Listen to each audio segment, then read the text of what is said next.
folks, no jokes. This is the way it rolls here this morning.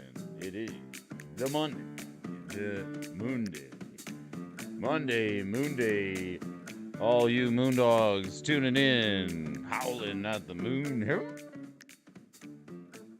How you doing, everybody? We got the folks, the friends, the fans, the gems. My man, Michael Superbacker, Mr. Bob from Gaming Bob, Mr. Twiddler, the funnest man of the evening hour, Mr. Twiddler. Uh, who else we got? Michael Superbacker in the house today. Happy to have you folks. John at the Barrel House, where are you? If you are out there enjoying your day this morning, I hope that the roads treat you well and that you're on some safe adventures here this morning. All you folks, let's get the chat set up. Let's do it. It's Monday, December 12th. Michael's got snow in Boston. Get out of here. Yeah, we got snow too, Michael. I get a little eggnog in my coffee. It makes me feel better about the whole situation. Oh, what are we going to do? Hey, folks, what are we going to do? Living the dream here, I tell you. Never could be any better. I get to spend my morning with you folks. It's Monday. It's Monday. Yes, Monday. It's that famous Monday, the Monday that everybody loves. Ah, but guess what? I've got a little eggnog in my coffee here this morning. I get to hang out with you folks here. I do. It's going to be great. Let's have a little sip of coffee here before we get started with the show. The show. I might have to plug in a second camera unit. Camera unit B this morning. Let's do it.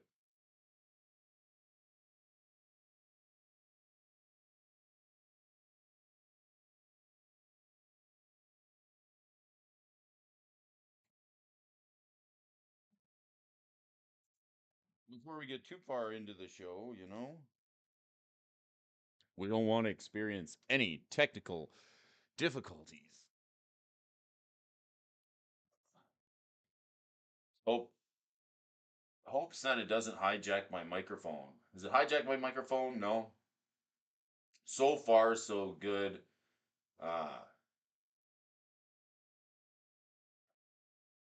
So far, so good.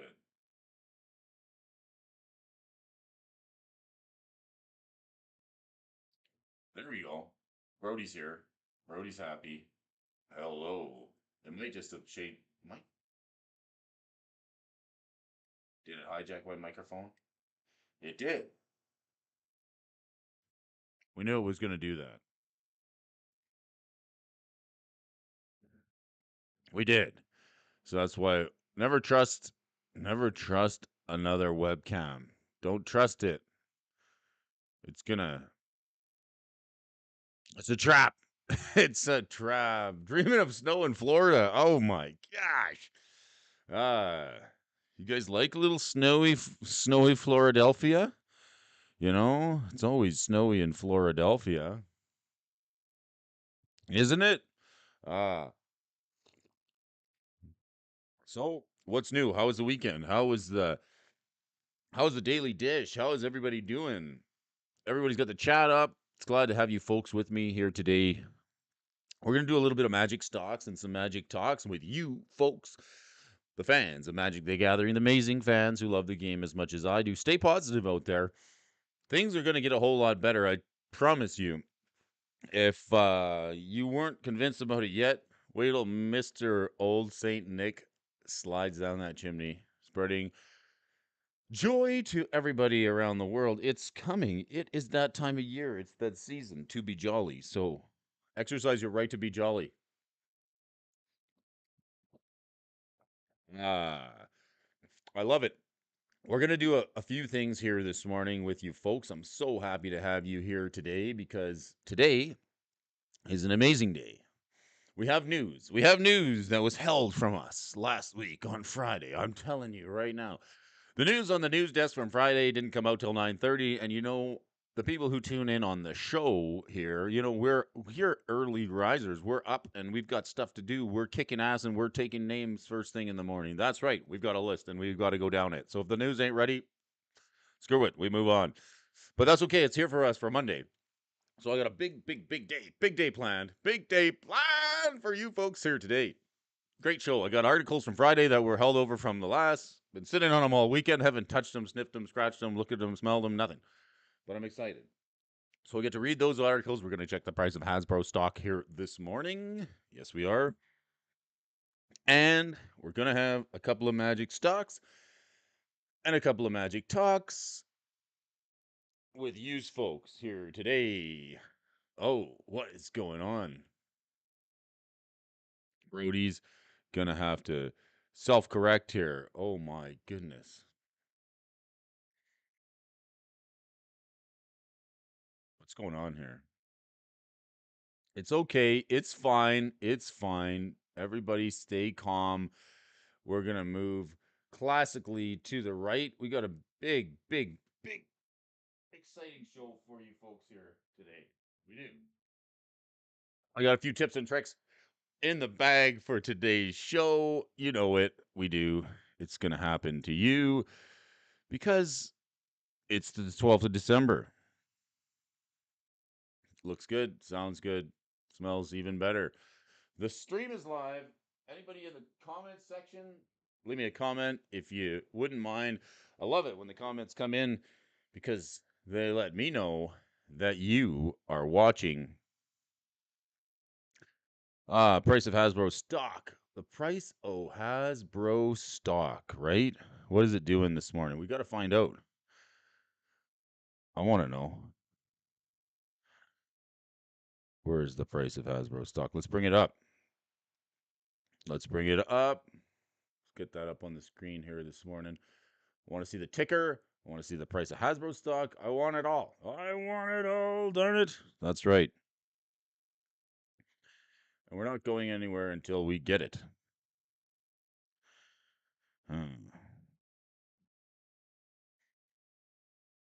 Little live chat replay happening. Things are looking good here. Hasbro stock this morning. Let's bring it up on the Googleometer here this morning. I gotta grab that ticker, get that thing running. All right, where's my pencil?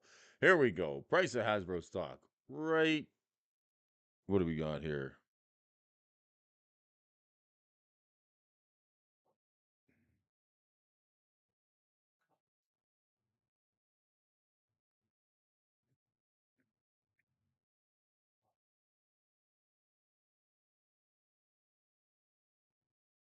Oh, yes.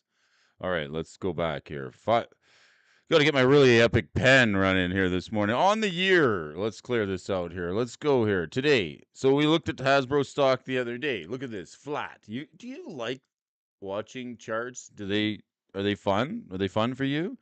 You see this left to right price action, just a little moving this way slowly. I think we're going to see it just kind of moving down and to the right for the next foreseeable future, like sort of on like a trend this way.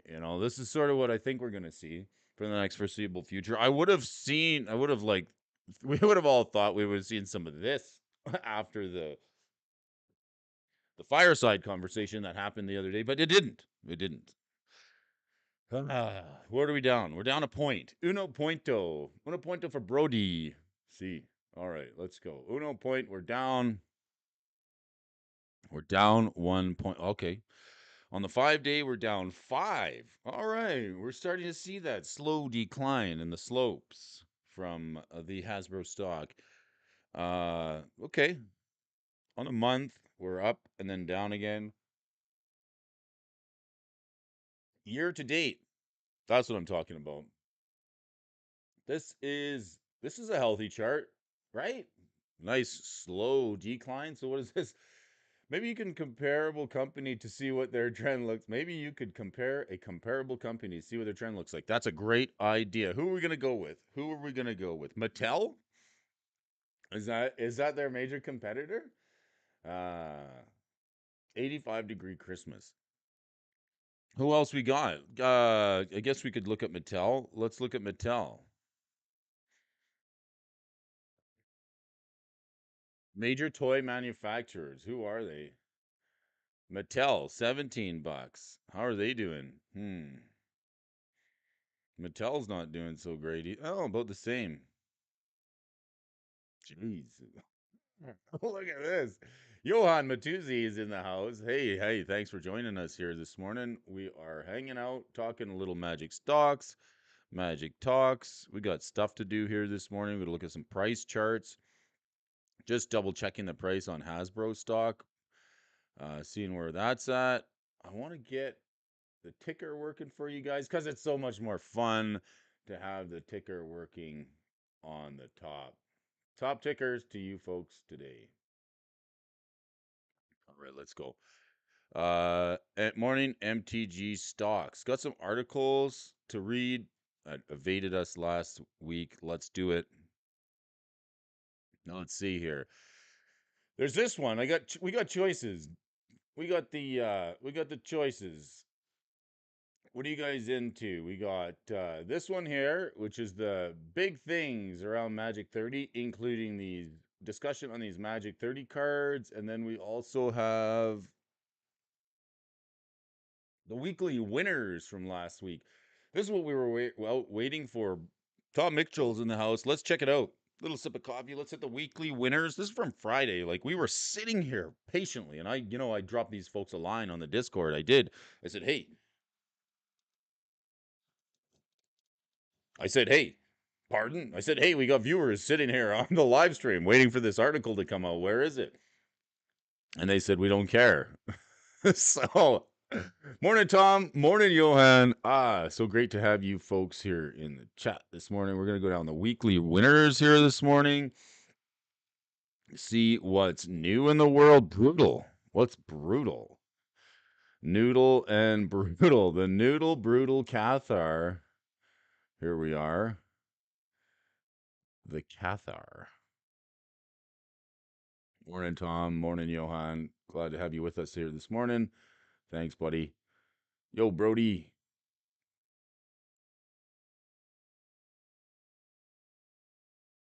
How you guys doing?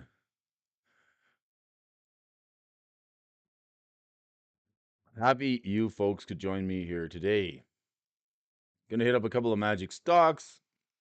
We're gonna have a couple of talks about the Brutal Cathar.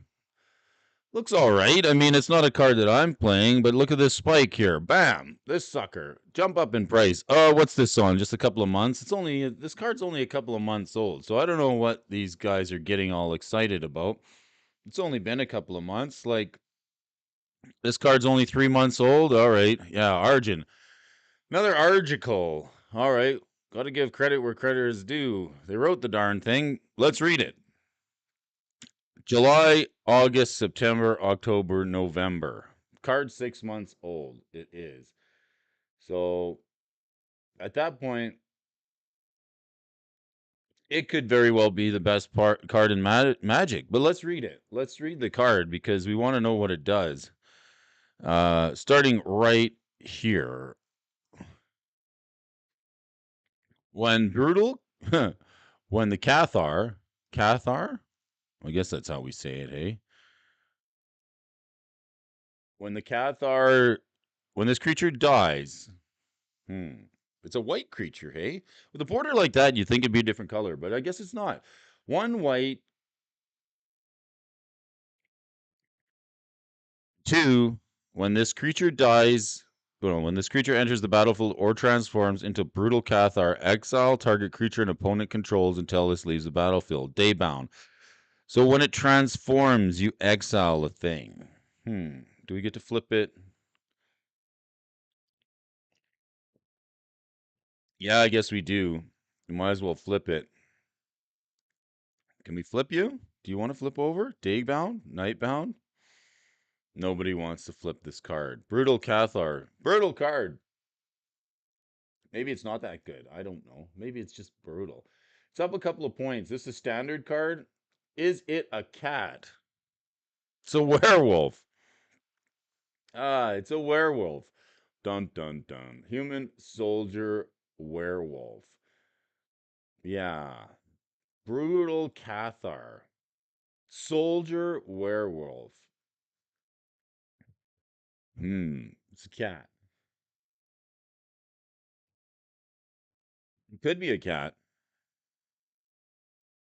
Might as well be for two. For a 2/2 for 3. Might as well be a bear, hey?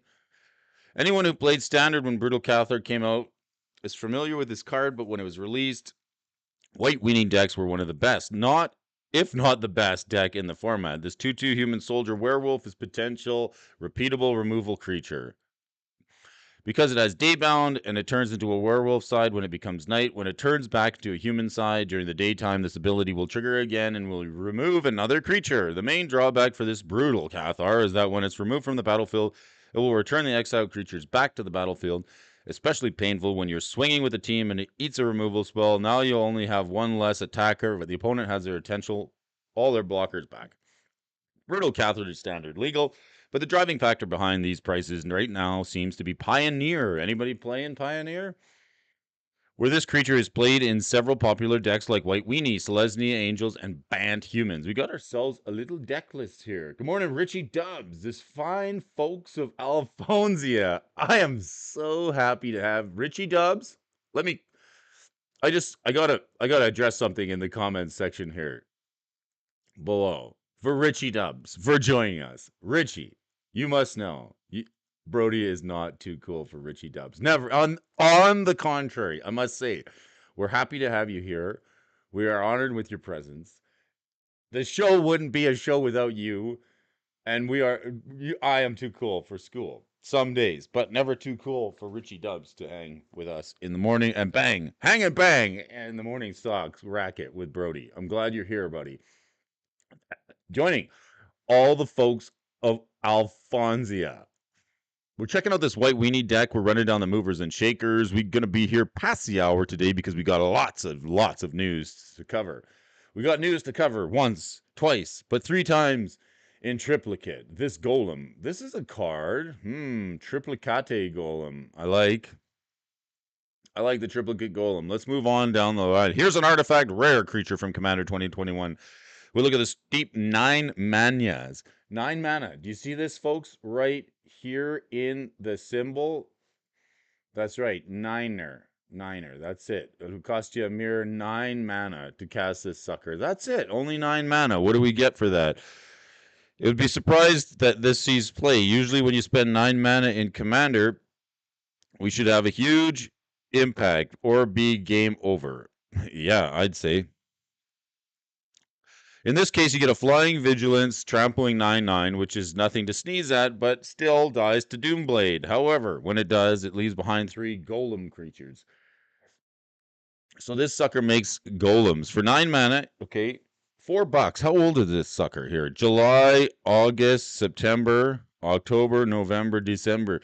Is this a meme? Is this whole website a meme? Like, these cards are in standard. They're only 6 months old, but they're the movers. All right. I'd rather see. Okay, I'm actually see. Look at this, $4. I'm actually kind of scared that we have like standard all if we have all standard cards on the movers and shakers list. I'm going to be a little bit worried, but let's keep going. We've seen in the last few weeks artifacts are in hot demand because the artifact centric Brothers War set and commander decks and all the cards from the universe beyond Transformers. We're drawing attention to artifacts as well. We can see Triplicate Titan being played, for example, in Megatron Tyrant, Ultra Magnus Tactician deck. The first one of those can get you quite a lot of mana in your post-combat phase, making it easier to cast massive spells like the Triplicate Titan. Somebody give these guys a lesson in grammar. Starting sentences with the word and, since we don't need it, since Triplicate Titan has evasion, the next time you may get, he may hit, you may get even more mana. Ultra Magnus Tactician allows you to put a creature onto the battlefield from your hand tapped and attacking. Wherever Magnus itself, hello, free 9/9. Where's this Magnus? Ultra Tactician. Let's bring this guy up. I like this. Let's take a look at some of these, like, these friggin' Transformer cards, right? Ultra Magnus. More than meets the eye. 7-7. I want me some Ultra Magnus robots.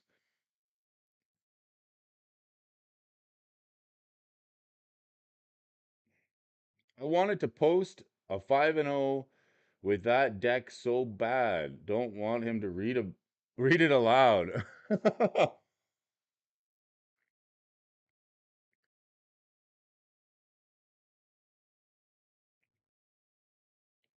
You think this deck is good? Can it go 5-0, Richie? The Brutal Cathar? Kithion, Hero of Akros? Tomik, the Distinguished? I'm going to grab another sip of coffee. Yeah, we're going to read it. Gotta love your Richie Dubs. You think this is a 5-0 deck? Richie likes the deck. Okay, if Richie Dub says it's all right, then it's got to be something there. Let's take a little look. Deck and Stone in the side. Deck and Stone in the sideboard. Okay, we got some good stuff. Tamik, he was a bomb in Legacy, so we got some stuff in here. Standard deck. This would be like something that John over the Barrel House would enjoy. I would probably. I don't know. Tamik's not in standard though. Let's see. What am I? Maybe it was reprinted. Let's read on a little. Pioneer. Yes, it is Pioneer. Seasonable Hollow Blade. Discard a card. Tap Seasonal Hollow Blade. Gains Indestructible. All right. No, it's mono white. And then the Thalia. God, is she brutal. Certainly has potential. A lot of powerful cards. I know this Thalia, like she's a house. She's a tough card to deal with. The Thalia, and then we got Thalia's Lieutenant as well. It enters the battlefield. You get a 1/1 counter on each human you control. Another human enters the battlefield, and you get a 1/1 counter on the Lieutenant. Hopeful Initiate and the Brutal Cathar. I want to know: is there any way to blink it? That's sort of what I was wondering. Brave the elements. Choose a color. White creatures you control gain protection from the color until end of turn. Do they have anything to blink it in here? Doesn't look like it. Recruitment officer, Mutavault, Sheffet Dunes, Plains. Like it could use like an ephemerate or something. There's some wild stuff sometimes. Head scratchingly wild. If you check the 5-0 dumps, there's some wild stuff. Right? I'd like to see maybe something like an ephemerate able to blink that Cathar, but nevertheless, let's keep just rolling here. We got some stuff to cover here this morning. It's good. It's good. We're happy to do it.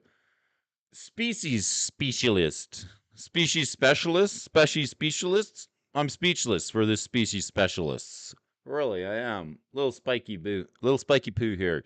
6 months old, this card. All right. Species specialist says, oh, let's have a little sip of coffee. We'll run this card. Cathode flips, self blink. True. True. Cathar flips, self blink. What does it say again? We got to reread it. When it enters the battlefield or transforms into Brutal Cathar. Yeah, when it flips itself, I guess, eh? If a player casts no spells during their turn, it becomes night next turn. Self blink. So there's no need to like accelerate the blinkiness. Just blink it. If a Cathar comes along, you can blink it. Right? All right. Any of these cards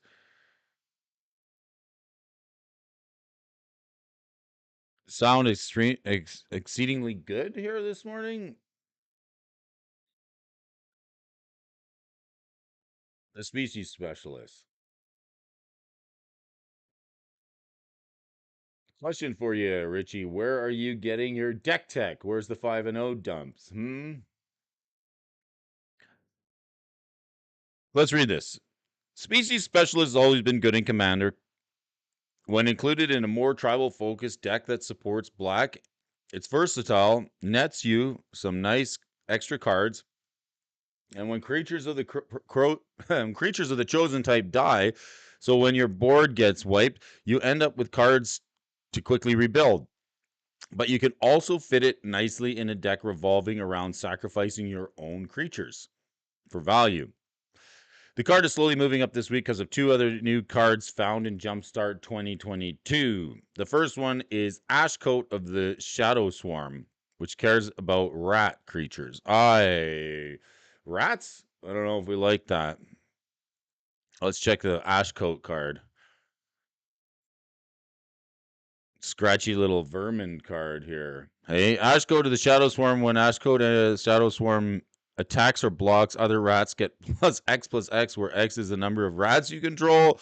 Warlock Rat. At the beginning of your end step, you may mill 4 cards. If you do, return up to 2 rat creature cards from your graveyard to the hand. So Rat Tribal is a thing with this card. And the species specialist, as it enters, choose a creature type, so choose rat. When a creature of the chosen type dies, you may draw a card. So, like I guess the Ashcoat of the Shadow Swarm, your rats die, you get card draw to replace it. That seems fine. It seems really good. Like, it seems okay. It seems something like we think it's fine. We like it. We want to have some more of that. We like drawing cards. Card draw is good. Let's go on.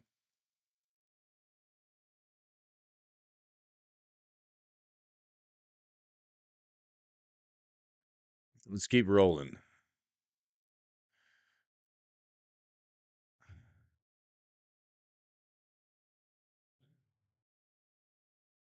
Huzzah.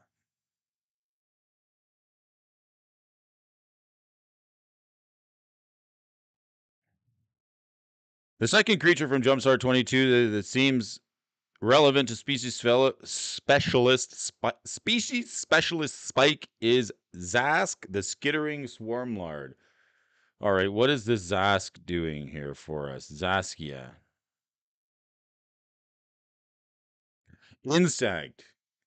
You may play lands and cast insect spells from your graveyard. Another excavator type card, like we needed that again with Wasteland, Dust Bowl, and Strip Mine. Okay, you may play lands and cast insect spells from your graveyard. Whenever an insect you control dies, put it on the bottom of its owner's library and mill 2 cards.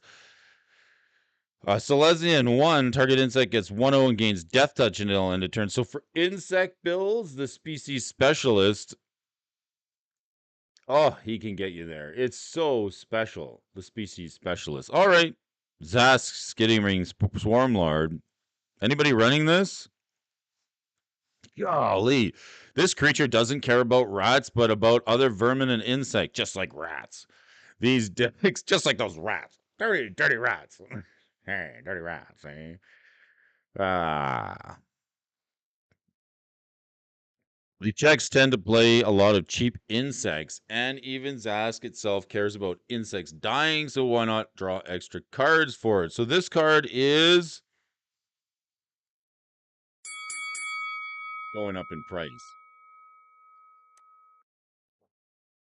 That's right.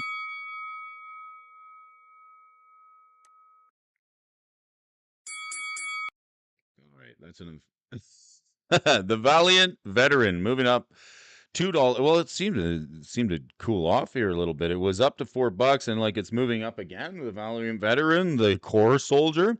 I don't know. This kind of alarms me. It's a little too early. Like we got this kind of action, and then like this is impressive to us. I don't know. Overall, I think this thing is like shifted down in price. It could be okay, but let's like read onward. There we go. Each and every one.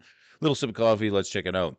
The Valiant Veteran has been identified by MTG Soft's premium penny stocks features. This card has reached its bottom and is starting a consistent uptrend. Okay. Don't read everything. Don't believe everything I read, okay? Certainly don't believe everything I say. Let's read on with this card here. The Valiant Veteran. As far as speculating on standard cards go, probably not a great idea. The Cascade Bluffs, are these pickups? Do we want to pick? These are the cheapest pickups, I guess. Hey, all right. Cascade Bluffs, mana fixing, and is it? A land. Should we send you some snow for Christmas? Oh, yes, please do. How nice. That's pretty kind of you, Richie Dubs. You would do that?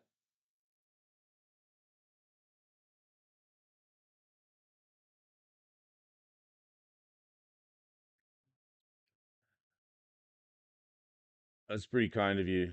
If you would, if you want to send a little snow, we have plenty. So it doesn't matter what you try and send here. It's we just throw it on the pile, is all. We got plenty of snow. Cascade Bluffs cheap, and then this one JVP. Oh, JVP. Hey, baby, it's JVP. Come to say hello to me. Over the last 6 months, JVP, this card was popular, like it was, but it's like moving down, eh? Yeah, as we say in Canada, she's a moving down, eh? JVP, this card was popular. The 02 mini planeswalker, right? $7, $8. Should you pick it up? I don't know. It's from the Origins block. It's a decent card.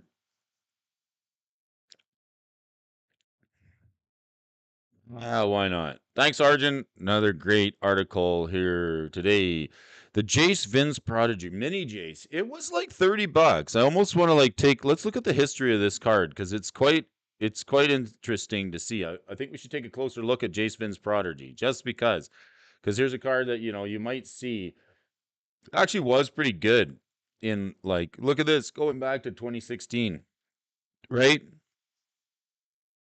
This was a card like it's definitely fallen from grace here, from the 40s, the $75 level here back in $87 back in 2016, and like now it's sort of fell from grace. But why?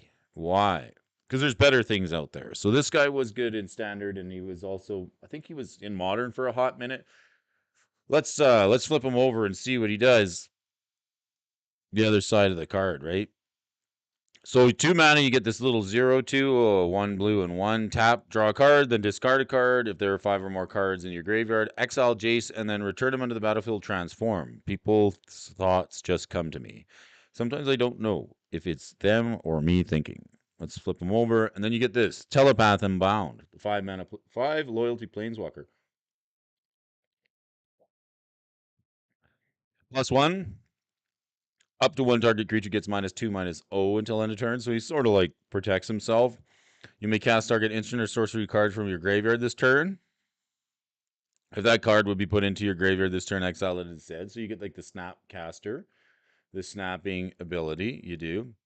And then you get an emblem with like whenever you cast a spell, target opponent puts the top 5 cards of their library into their graveyard. So you get that for the JVP. Not too bad.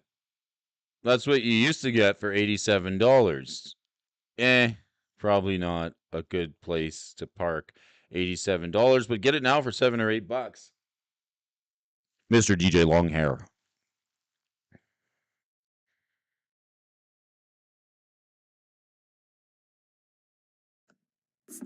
Buy low, sell high, that's my motto. I may just quit my job at the power plant and become a full-time stock market guy.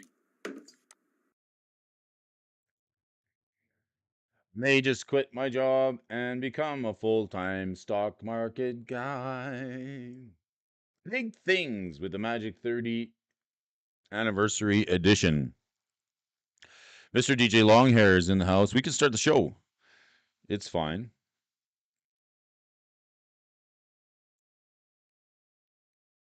I'm scared to read this article. Trigger warning alert for anybody who's watching. So before we read this article, let's just imagine. Let's just imagine trigger warning, trigger warning. This article is going to be focused on the market conditions surrounding Magic 30, the fallout from the product development, some discussion on the long-term valuation analysis for Hasbro as provided by the Bank of America. As odd as the scale of Magic 30 Anniversary Edition was, debates over the words "the sale has concluded" still haunt my inbox. We need to operate on the information which is publicly available. The sale is over. The product was sold. So now what do we do? Harvey McGinnis. All right. What's Harvey you got to say? Happy holidays, everybody. It's that time of year. Time to talk about the 30th anniversary edition. One primary disclaimer out of the way is this article is going to be focused on the market conditions surrounding the 30th anniversary edition, the fallout from the product's development, the discussion on the long-term value and analysis for the Hasbro provided Bank of America. As odd as the Magic sale anniversary was, the sale is concluded, and what do we do now? The first consequence of Magic 30. All right, let's pile into this article. The first consequence of Magic 30th edition, which I'd like to discuss, are its implications on the reserved list. A few weeks ago, we launched the MTG Stocks launched the MTG 30 Discord server, wherein premium members can find out minute to the minute on the channel. Okay.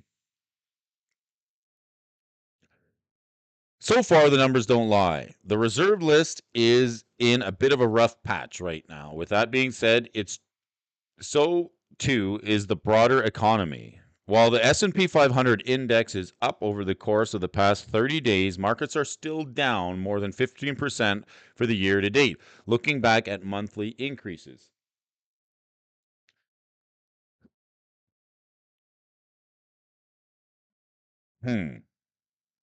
Looking back at monthly interest, those 80 reserve list cards are part of a broader set of 845 cards which lost value in November. Compare this against the mere 255 cards which gained value in November, and the context surrounding our reserve list dilemma becomes much clearer. It isn't specifically reserve list cards that are falling right now, it's all classes of Magic cards that are falling.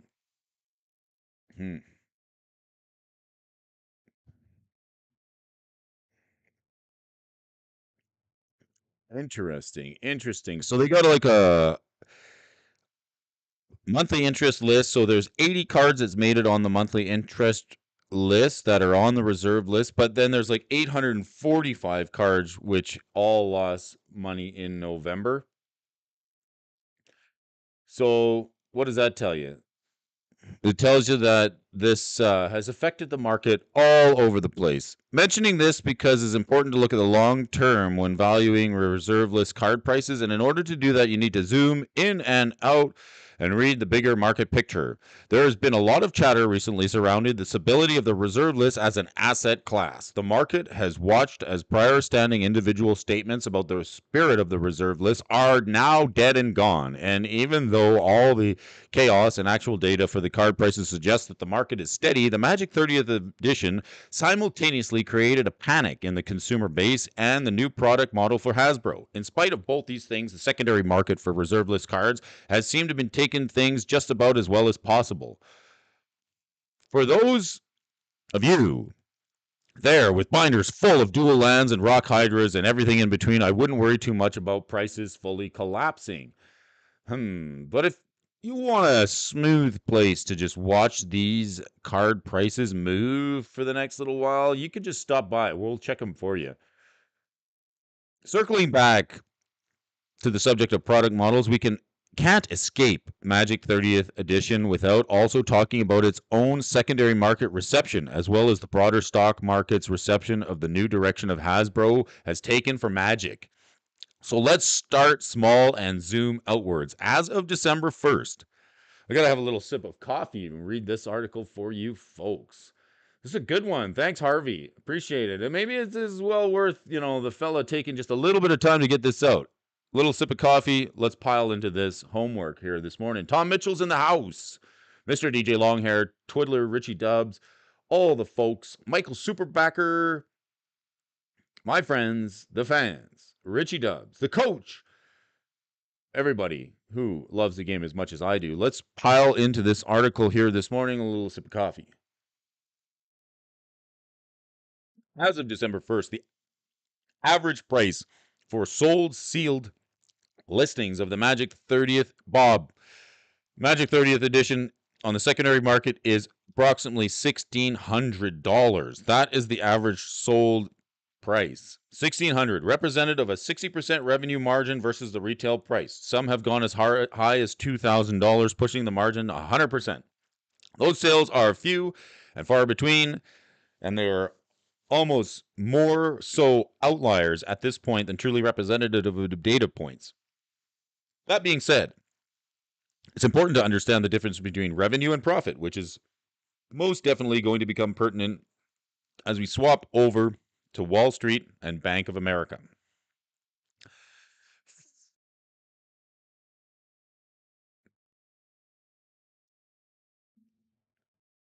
For most retail purchasers, we should actually be using an $1,100 price point in order to factor in taxes and fees related to the initial sale. Similarly, we can expect a conservative 15% gross sale processing fee to be applied, regardless of the vendor, eBay, TCG player, etc. It means that on a cost base of $1,100, the average sale of a Magic 30th edition would net roughly $260 in profit, or 23%. It's not awful, but for a product so viscerally rejected by the market, this representative of a small incentive relative to such substantial investment risk. Given that we now know promotional reserve list reprints are possible. This part I like. Given that we now know promotional reserve list reprints are possible, and that there is no official policy stopping Hasbro from doing this ad nauseum, the idea of investing more than $1,600 in such a product appears unappealing to the vast majority of the market.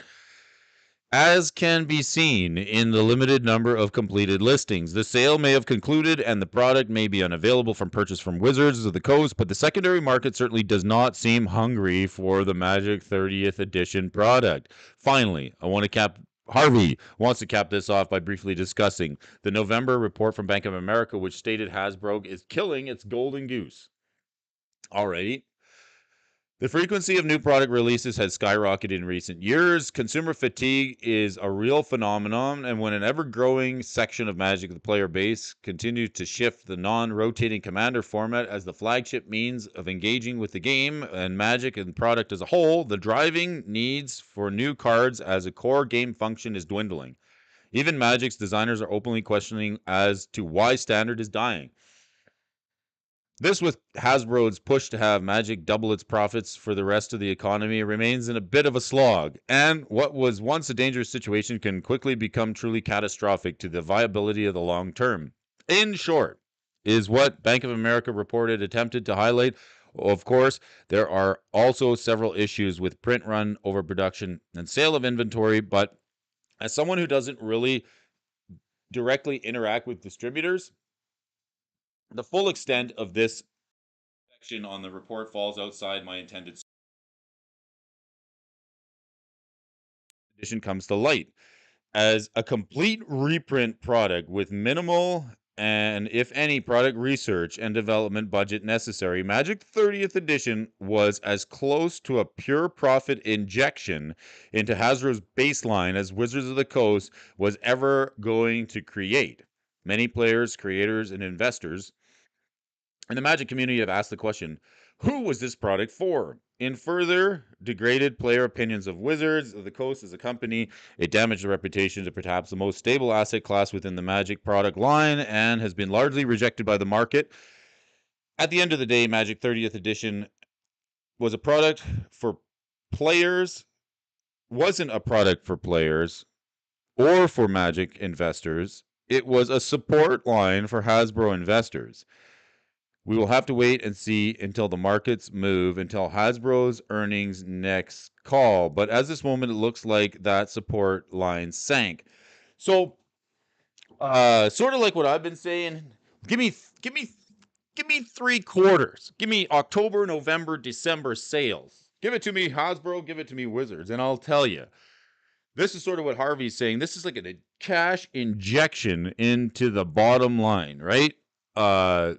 I like this. We'll have to wait and see until the markets move next earnings call. But as of this moment, it looks like the support for this product line has sank. Thanks, Harvey, for this article. Sort of echoing what Brodys been saying here on the channel for the last couple of weeks. Give me 3 quarters. Give me October, November, December sales, and I'll tell you whether or not this has affected anything. It's too soon to tell. It is. We've got dual brains in the house. Let's read a couple comments. Coach says,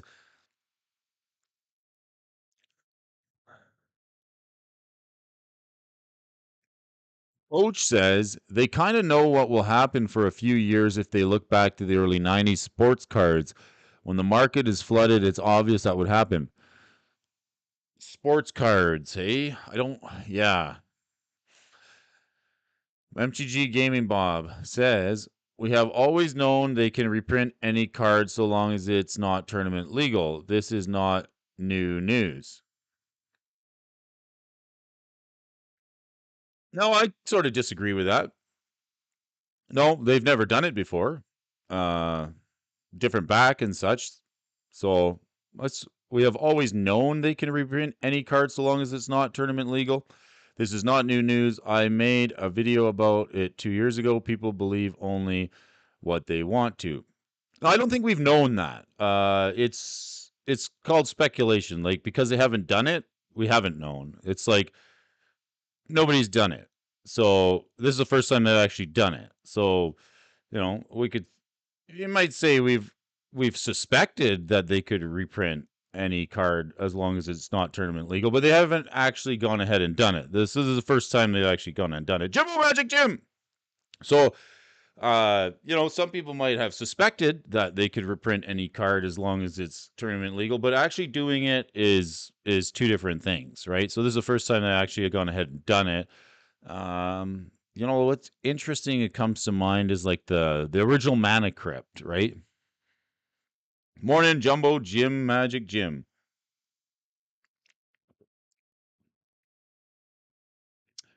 Yes. So let's give it a couple of months here. I mean, I guess the question is, Bob, like, are they going to do it again, right? So, like, is this a precedent? That's also the question, Bob. With your comment, they clearly had the policy on their website: reprinted reserve list cards in championship decks. Yeah, well, that's the thing. They did get backlash from reserve list cards going in championship decks, and even a couple of them, like, I guess we have known that. Like the From the Vault series, they did reprint a couple of cards in the reserve list. But they stopped. They did get backlash and flack from that. It's not, I guess let me go back. I guess they've tried this a couple of times. It's never actually gone so far as to print an entire set, I guess a reprint set. The From the Vault was one example.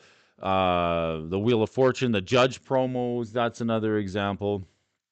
I guess this is the biggest. This is like the biggest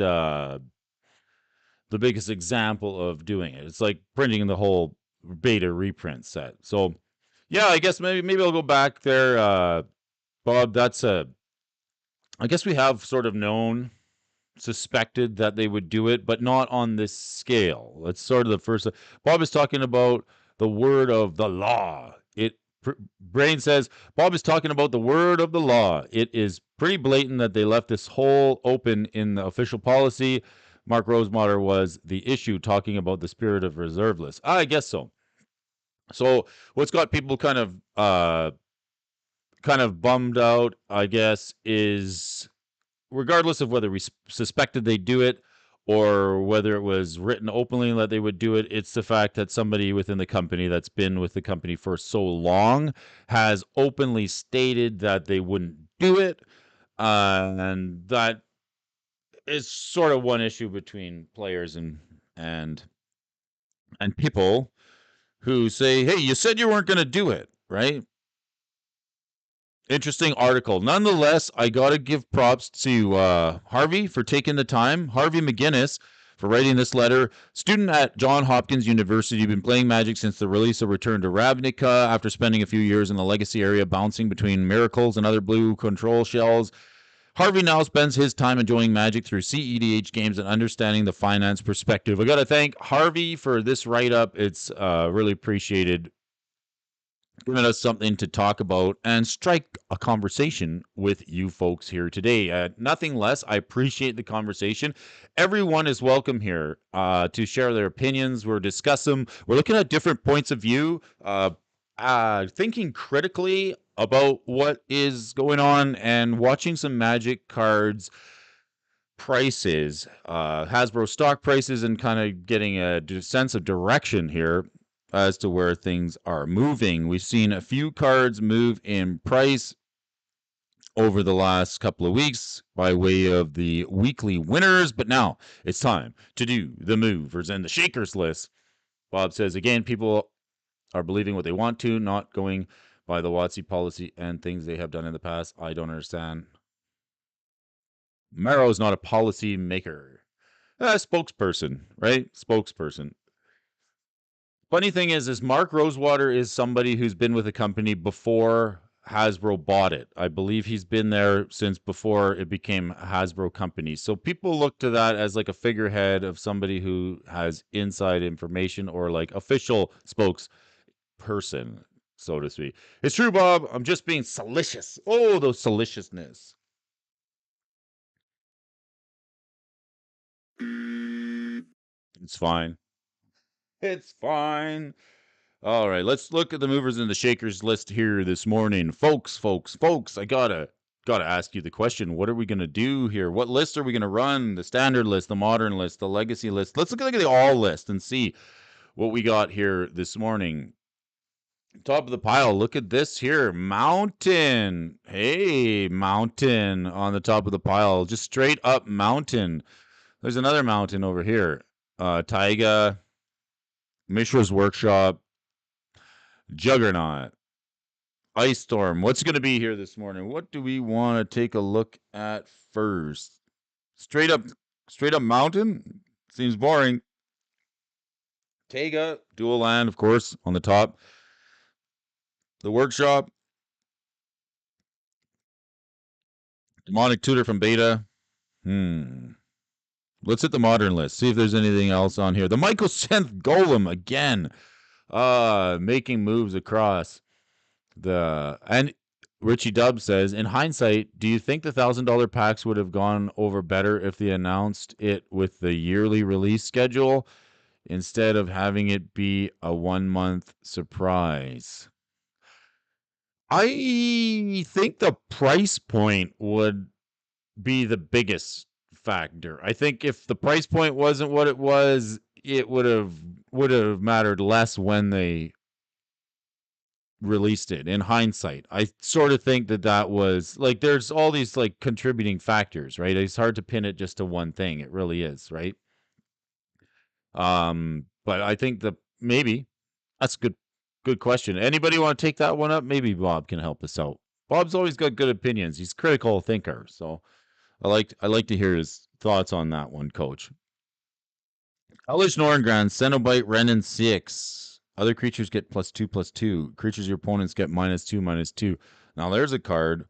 Wound Reflection. I got to look at this. Okay, so this is the modern list. Modern list looks interesting today, so let's hit it. Elish Norngran, Cenobite. Why not? Take a bite out of that Cenobite, right? Let's have a look. Elish Norn. I never played this card. What sets it from? Let's have another look here. Bring this chart back. Come on.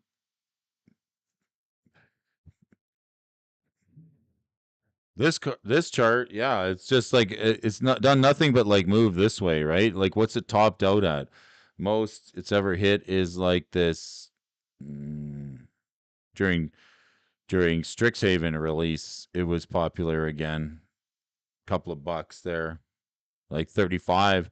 That's the most it's ever hit. But other than that, it's just been going left to right. All right. So the Elish Norngran Cenobite modern card. Other creatures you control get +2/+2.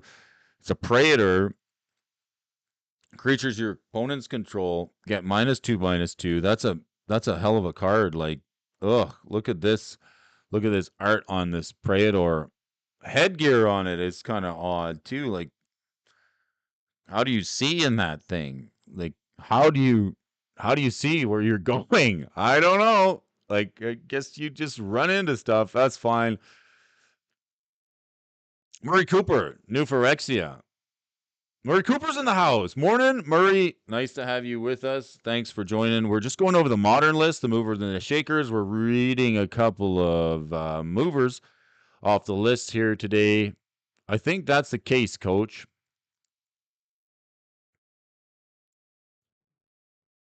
Yeah, would it give people time to save and get used to the idea? That's an interesting concept. Like, you like to hear the chatter in the discussion. Like, if people knew that it was going to be coming, they'd be like able to prepare for it. But what decks are using this Elish Norm? Muriel, Shield of Argive, of course, right? So the Muriel deck, right? The Muriel Shield of Argive. We got which one do we want to look at? We got Joda, the Unifier, Atraxa, Praetor's Voice, all these different like friggin' cards. Where's Joda running here? All commander builds. Elish Norn, Grand Cenobite. Any other versions of this? Where are we here? Secret Lair. Oh, of course, there's a Secret Lair. New Phyrexia. $79 for the new Phyrexia. That's the one Murray's talking about. So the Elish Norn, the Grand Cenobite, taking a bite out of the movers and the shakers list here this morning. Let's keep rocking. Ren and 6. $59 for the Ren and 6. Seeing a little bit, but it's this card that I want to take a look at from Shadowmoor. This card looks interesting to me. It really does. And why do I say that? Because the Shadowmoor foils are so cool. I just like want to take a look at this foil. If you ever get a chance to pick up some Shadowmoor foils, uh, I really like them. I think they're underappreciated. This was also printed in Double Masters. Let's read it. At the beginning of each end step, each opponent loses life equal to the life they lost this turn. Damage causes loss of life. So this basically like doubles up the amount of damage you've taken in a turn. If you yeah, whoa. Easy, Brody. Easy. This doubles up the amount of damage you've taken in a turn. The mission of the Night Hearth Illulia's Cult of Murderous Cinders is to intensify every pain suffering in the Shadowmoor. This is some Ron Spencer, Therese Nielsen combination art. Wound Reflection. At the beginning of each end step, each opponent loses life equal to the life they've already lost this turn. Six mana can double up the amount of damage that somebody takes in a turn, and each and every turn. Working with Shieldred, of course, and Yurlock. I don't know what Yurlock is, but why this card sees a little bit of action from. I appreciate the comments there, everybody. Gaming Bob, I appreciate your comments. Keep them coming. Richie Dubs, Coach. People feel entitled and don't want to be disciplined enough to save money for unexpected things. I see too much instant gratification needs not being met here. Yes, it's like I want that for Christmas right away, but I don't have the funds for it. Earlock, let's check him out. Oh, this is the guy who gives mana burn as a player losing unspent mana causes that player to lose that much life. So it's played with a mana burn deck. Yes, Yurlock. Murray, here's a card for you, my friend. Yurlock. Wound Reflection. Are you playing it? Question for you, Murray. Are you running Wound Reflection with Yurlock in the Commander deck? It seems okay. Card from Shadowmoor. Could throw it in there, include it. Like it. Post Malone Secret Lair shipped today. Nice. Yeah, it's weird. Hey, about that, the post melon. I might have a post on the show here and stick a melon on the top of it just for fun. Somebody to talk to. I really will. I will do it. I just can't decide whether it's going to be a watermelon, a cantaloupe, or some honeydew. What do you think? It's interesting to see the celebrities who get all the likes and the clicks and the television exposure and who they bring on to their shows and why it's leading like that guy has been pumped and pumped on popular television on YouTube for a couple years leading up to the release of A Secret Lair. and it's marketing. It is all marketing. If you don't see it, I'll be the first to tell you that is how it goes. We're marketing celebrities to people, getting a sense of like who's popular. Get them a seat maybe on like one of the popular series, and then boom, secret layer. You know, secret layer alert, marketing, secret marketing layer. The Bola Citadel. Yeah, it's just a bunch of reprints, right? With somebody else's face on them. And of course, it's like if you want your buddies to make money, it's like just reminds me of like wrestling, really. Like you remember the Click? There's some of you folks who watch remember this. If you remember the Click, like Shawn Michaels, Razor Ramon, Diesel, and like what was the other guy? The 1, 2, 3 kid. It's like they fixed all the matches, right? Like they were the only ones getting matches. So like of course they get like the prime spot on the card, they get like all the money events, they get most promotional, and then they wrestle each other, right? So it's like if you if you're buddies with somebody who you want to get merchandising rights, why not get them on a couple of shows, get them popular with popular culture, and then open up a whole new target audience to Magic, and then be like secret layer. We got the SpongeBob secret layer or whatever it is. I find it no different. Morning Magic stocks, these Morning Magic talks, it's like anybody who's willing to license their appearance to Wizards to Alfonso secret layer alert. New World Order. I love it. It's becoming more and more like WWE sitcom every minute. It is who is in the back of the locker room over at Hasbro, right? Throwing the matches. Like this stuff. Uh let's see if somebody missed a spot on the Magic 30. Arkham Dagson, this guy again. Cold Snap. He's been on the list like 3 times in the last week. Like, let's take a look at this guy.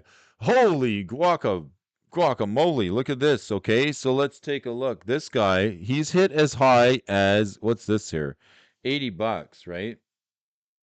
80? Do we see it? We saw it a couple weeks ago. Yeah, it was like $48. $40. He hit $40 here. And like since then it's been like one of these things. Meow. And then we like see a little tick up in price, and then it's gonna probably continue on going this way, and maybe actually, what it's gonna do? I'll tell you what this card's gonna do. This card's just gonna it's gonna do this one more time. It's seen a little bump up in price, and then it's gonna continue on a down trajectory for a while. Is this a buy? No. This we want to buy this card? Do we want to buy it? No, let's not buy it. Is this a sell? That's right. This is a sell.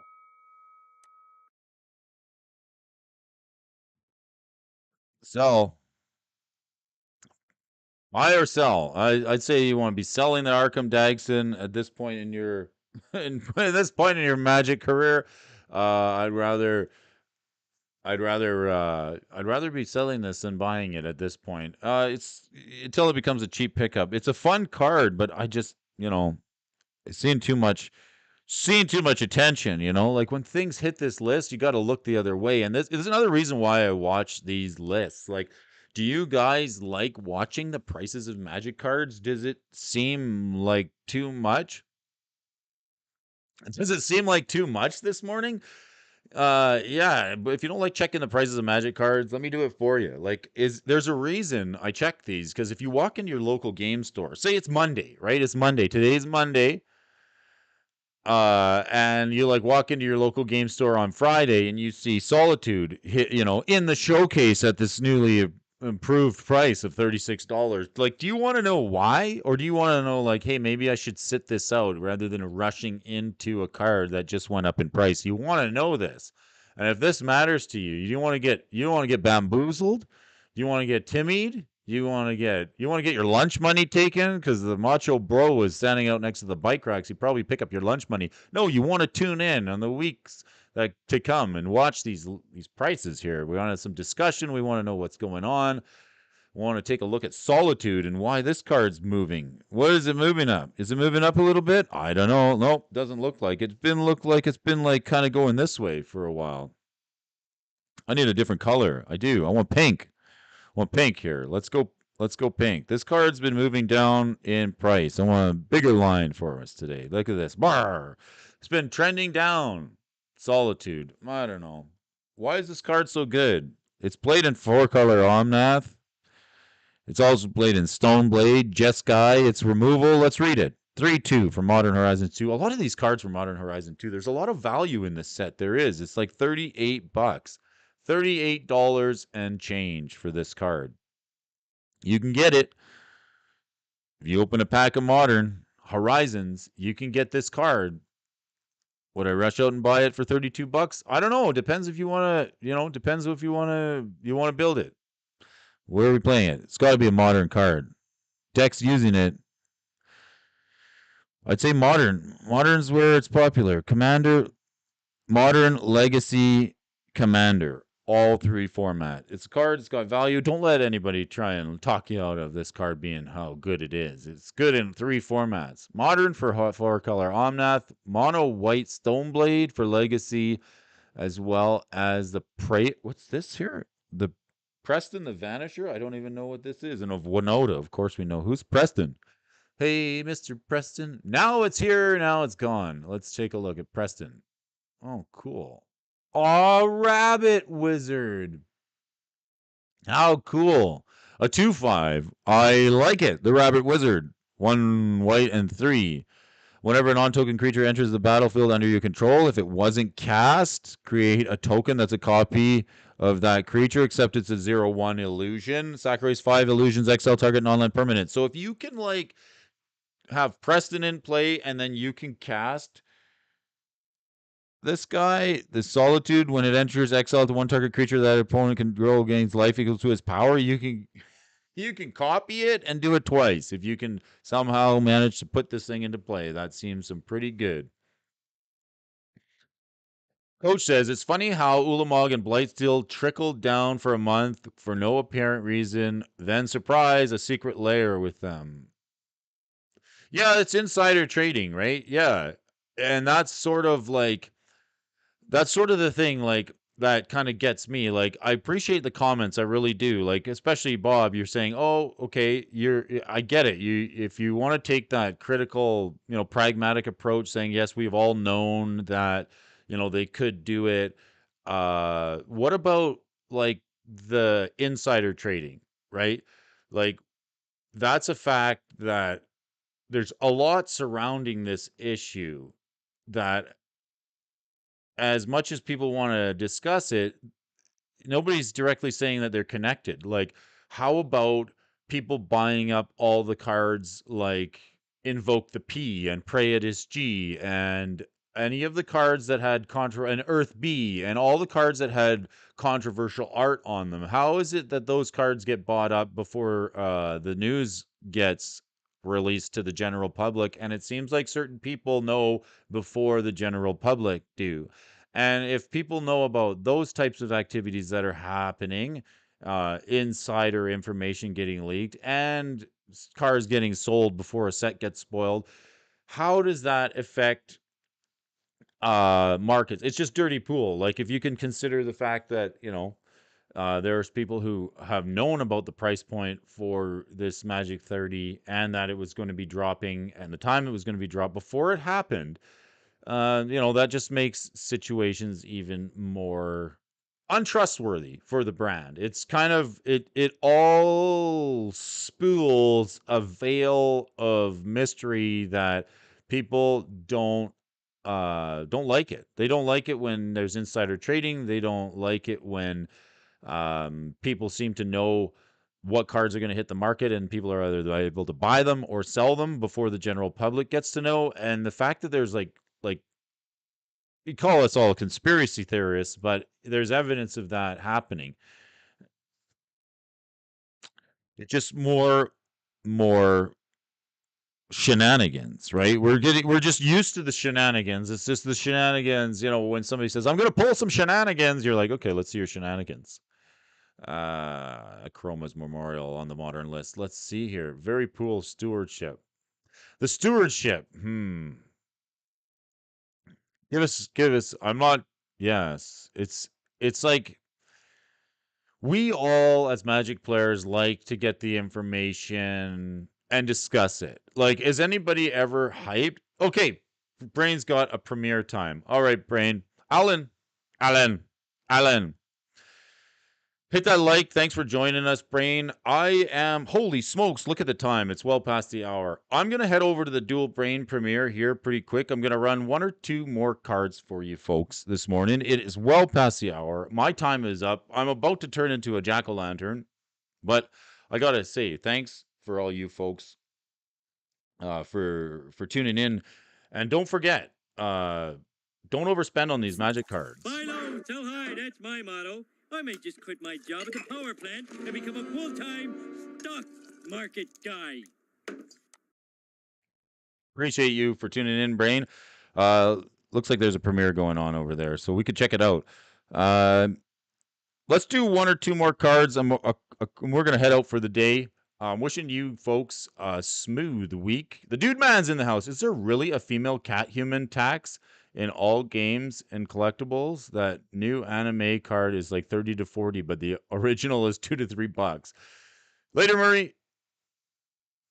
The Hasbro stewardship is seriously lacking. Cynthia probably has never played Magic. Yeah, it's amazing. Like, I would take any person in this chat and throw a suit on them, and like, I guarantee you'd probably do a better job. Okay? Really. Let's check out this legendary artifact. Creatures you control have flying, first strike, vigilance, trample, haste, protection from black and from red. What? 7 mana? Can you put this into play some way, somehow? Magic 2013. Where are we playing this? Commander, of course. Why not? Wow, what a brutal card. This card here, it's been on sort of a... Look at the trajectory of this card here. Like, we might see another push of this card. This might be a pickup. Honestly, like, unless it sees a reprint, like, what do you think of that? That's quite the chart. Do we like it? Is this like something we want to pick up, the Chroma's Memorial? I think it might be. Like, it's seemingly okay. I think it's okay. Yeah, I might want to pick this one up. If you have it, hold on to it. If you don't, it could be good. Earl of Drummer tuning in and tuning out. Well, folks, like I say, appreciate you folks for joining me here this morning, checking out some of the articles here on the channel, the movers and the shakers list. Today's Monday, December 12th. I really want you folks to enjoy your day and your week. And if you have not got a lot of time to watch these Magic card prices, if you think it's like too much work, if you like think it's a bunch of hassle, let me do it for you. You can always tune in and join the conversation, find out what's going on, movers and shakers. Don't be a Timmy. Don't run in and buy that Grand Cenobite out of the showcase or that Elish Norm, after it's been repriced. You want to sit here and have a safe place to watch these card prices? Let me do it for you. I'm doing it Monday through Friday every morning. Morning stocks and morning Magic talks with your host, Brody.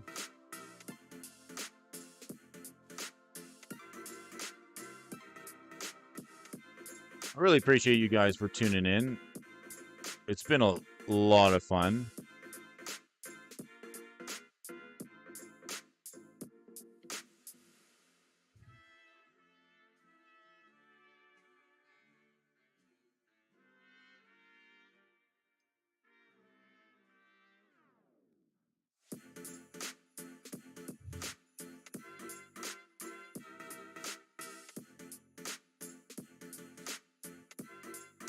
I used to be addicted to the hokey pokey, but I've finally turned myself around. You folks, enjoy your day, and we'll talk to you again real soon.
Oh, Alan, you went into work to find out you didn't need to. I hope